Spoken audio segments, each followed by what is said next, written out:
Hello साथियों, मैं अभिषेक स्वागत करता हूं आप सभी का आपके और अपने यूट्यूब चैनल फिट ITI पे। ये जस्ट छोटी सी इन्फॉर्मेशन देने के लिए वीडियो मैं बना रहा हूं।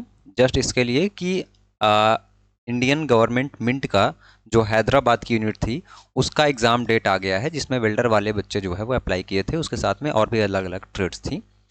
अब ये मैं बताने नहीं आया हूँ कि भाई एडमिट कार्ड आ गया है, आपकी एग्ज़ाम डेट ये है। ये सब आपको पता चल ही गया होगा, एडमिट कार्ड वगैरह आपने डाउनलोड कर लिया होगा। फिर भी आपने नहीं किया है तो एडमिट कार्ड जाके कर लीजिए डाउनलोड। और 13 तारीख को आपका एग्ज़ाम होने वाला है, ठीक है। यहाँ पे मैं ये बताने वाला हूँ कि अब आपको पढ़ना क्या है। जिन्होंने अभी तक कुछ नहीं पढ़ा है या जो थोड़ा थोड़ा पढ़ते चले आ रहे हैं या जिनकी तैयारी लगभग ठीक ठाक है, वो अभी लास्ट टाइम में इस एग्ज़ाम के लिए क्या करें। फिर साथ में यहाँ पे एक बात हम लोग और करेंगे, वो क्या, इसरो का अभी इसरो आईपीआरसी का स्किल टेस्ट है कुछ बच्चों का, वो और ये एक दिन के डिफरेंस पे क्या हो रहा है, क्लैश हो रहा है। तो अगर इसमें से कौन सा आप चूज करोगे वो मैं आपको बताने वाला हूँ। बाकी नो डाउट आपका जो है वो क्लियर होगा कि हमको क्या देना है। आपको जो है वो मिंट देना है या इसरो देना है, वो क्लियर होगा। उसमें आप एक एग्ज़ाम भी क्वालिफाई कर चुके हो, स्किल टेस्ट की बस बात है, तो है ना। चलिए उसके बारे में हम लोग बात कर लेंगे, है ना।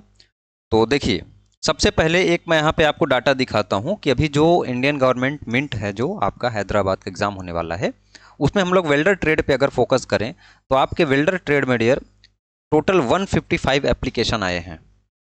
155 यानी कि 155 बच्चों ने ही फॉर्म को क्या किया है, अप्लाई किया है। और सीट कितनी थी, सीट थी एक, वो भी अनरिजर्व यूआर कैटेगरी का। तो अगर आपको ये लग रहा है कि भाई वहाँ पे इसरो में 3 सीट है और 3 सीट पे उसने 30 लोगों को बुलाया है ना, 3 सीट पे 30 लोगों को बुलाया है, तो यहाँ पे एक सीट में 155 लोगों को बुलाया है, तो ऐसा नहीं है। ये 155 टोटल बच्चे जो है वो एग्ज़ाम देने नहीं जाएंगे। इसमें से 70 to 75 बच्चे जो है वो एग्ज़ाम देने जाएंगे। अब इसका फ़ायदा क्या है और इसका फ़ायदा क्या है। इसरो में आपका बेनिफिट ये है कि आपका एग्ज़ाम निकल चुका है, आप एग्ज़ाम क्रैक कर चुके हो। अब अभी आपको सिर्फ जो है वो स्किल टेस्ट देना है और उसी में आपका साथ में डीवी हो जाएगा, डॉक्यूमेंट वेरिफिकेशन हो जाएगा और आपकी लिस्ट आ जाएगी कि भैया आप सेलेक्ट हो गए हैं। यहाँ पे क्या है, एक एग्ज़ाम होगा आपका, है ना, एक एग्ज़ाम होगा। उसके बाद कोई स्किल टेस्ट नहीं होगा, डायरेक्ट डॉक्यूमेंट वेरिफिकेशन के लिए बुला लिया जाएगा, जैसा कि अभी पीछे हुआ था। और इसका प्रोसेस भी फास्ट होगा और इसरो का भी प्रोसेस फास्ट होगा, है ना।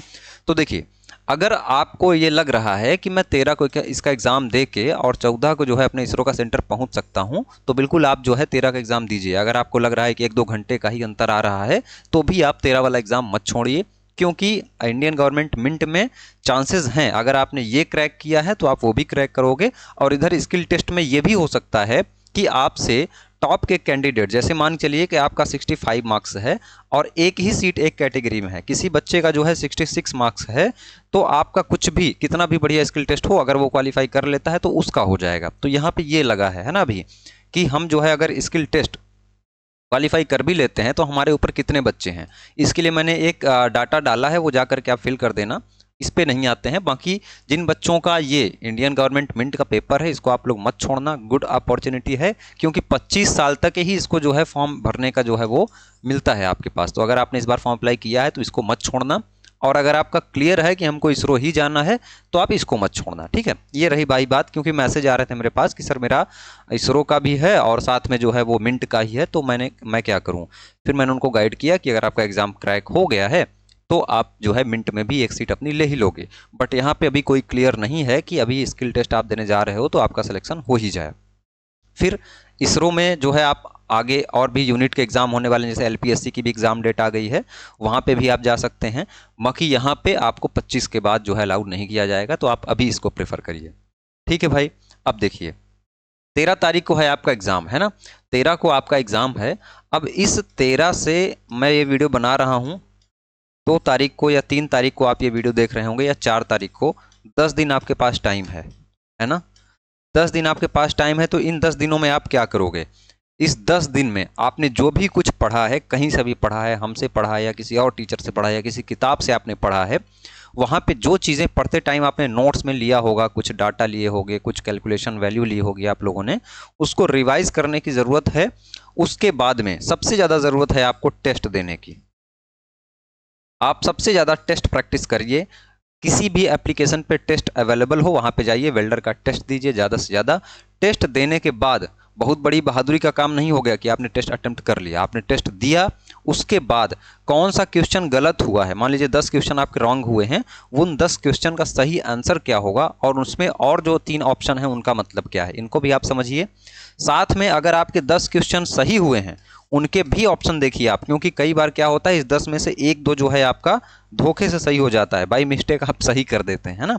तो सही वाला और गलत वाला इसका एनालिसिस ज़रूर करिए, टेस्ट दीजिए और साथ में आप क्या करिए, ज़्यादा से ज़्यादा PYQs लगाइए, PYQ लगाइए। अब इसका जो एग्ज़ाम ले रही है वो IBPS ले रही है, जो बैंक का एग्ज़ाम कराती है ना, IBPS ले रही है।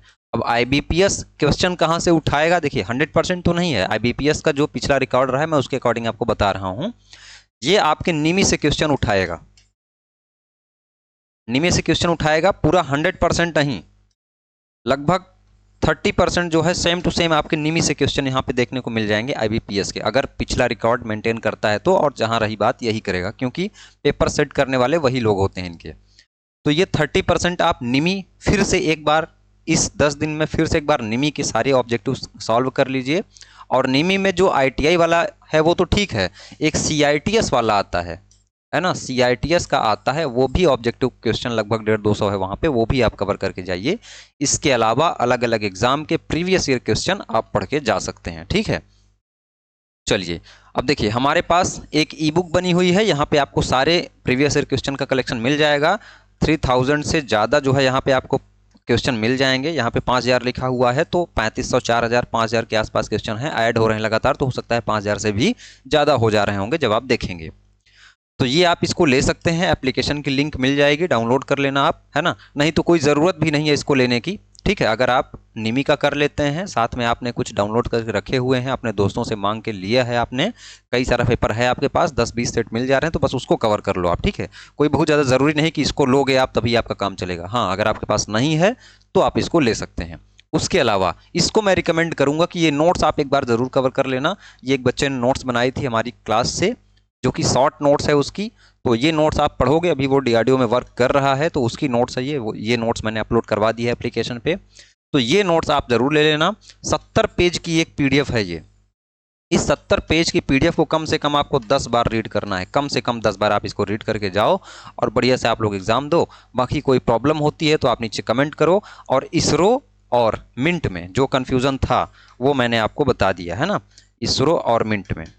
तो देखिए अगर मेरा कोई भाई होता, मेरा कोई दोस्त होता, तो मैं उसको यही सलाह देता कि आप मिंट देने जाओ, है ना, क्योंकि इसरो में अभी भी कंफर्म नहीं है कि आपका हो ही जाएगा, क्योंकि हार्ड होता है इसका स्किल टेस्ट, है ना। जैसा कि मैंने डिप्लोमा मैकेनिकल का भी दिया था, तो इसका जो स्किल टेस्ट होगा वो हार्ड होगा। और स्किल टेस्ट होने के बाद अगर आप क्वालिफाई कर जाते हो तो आपसे ऊपर वाले का नंबर आ जाएगा, क्योंकि एक ही सीट है एक कैटेगरी में, तो यहाँ से तो आप आउट हो जाओगे, साथ में ये भी आपके हाथ से छूट जाएगा। और अभी इसरो आपको फिर से देने का चांस मिल रहा है, LPSC का एग्जाम डेट आ गया, शायद 23 या 24 दिसंबर को है, तो वो आप अच्छे से अटेम्प्ट कर सकते हो। बाकी यहाँ पे आपने क्रैक किया है तो ये सीट आप ले लोगे। मेहनत करो, फिर से आप एक बार पढ़ो, और 10 से 12 दिन टाइम बहुत होता है, जी जान लगा दो। बाकी उसके अलावा आप हमारा कोर्स ले सकते हैं जो कि 2 साल की वैलिडिटी के साथ है, जो कि सभी एग्जाम के लिए है। अभी आपका मिंट हो गया, आगे रेलवे आएगा, आगे इसरो होगा, उन सभी परीक्षाओं के लिए 2 साल की वैलिडिटी वाला ये कोर्स है। यहाँ पे जो हमने पीछे दिखाया आपको क्लास नोट्स भी मिल जाएगी, ई बुक भी मिल जाएगी, और साथ में टेस्ट सीरीज यहीं पर मिल जाएगी, इंजीनियरिंग ड्राइंग की क्लास मिल जाएगी, और वीडियो क्लास मिल जाएगी जो कि वेल्डर ट्रेड थ्योरी की कंप्लीट, ठीक है। तो यहाँ से आप ज्वाइन कर सकते हैं। बाकी चैनल पे नए हैं तो चैनल को सब्सक्राइब कर लेना आप लोग, वीडियो को लाइक कर देना, अपने दोस्तों को शेयर ज़रूर कर दीजिएगा। धन्यवाद।